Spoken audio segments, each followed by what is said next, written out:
Okay, so question 1F. The graph y equals fx of a function is drawn below for 0 to 1. Okay, the trapezium rule is then used to estimate from 0 to 1 the integral of fx dx by dividing 0 to 1 into n equal intervals. The estimate calculated will equal to actual integral when n is the multiple of something.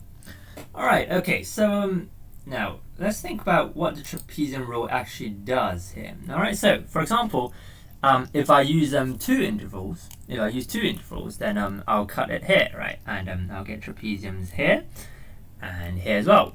And obviously that's an overestimate of the real thing. Okay, so now let's think about if I have three intervals. So something along these lines. Right, so now the first one is accurate, which is good news.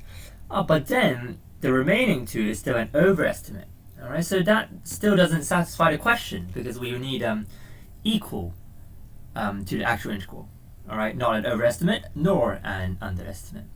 Okay, so in that case, actually we should have realized that technically we need bars here, here, and here.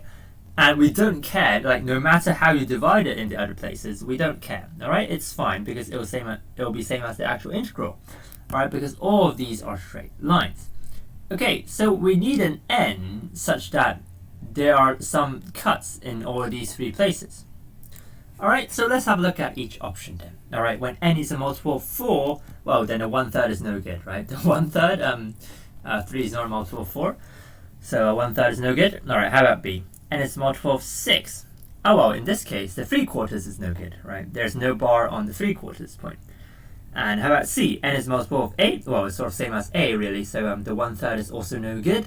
But then D, N is a multiple of 12. Well, by elimination, or by actually thinking about it, 12 is actually a common multiple of 2, 3, and 4.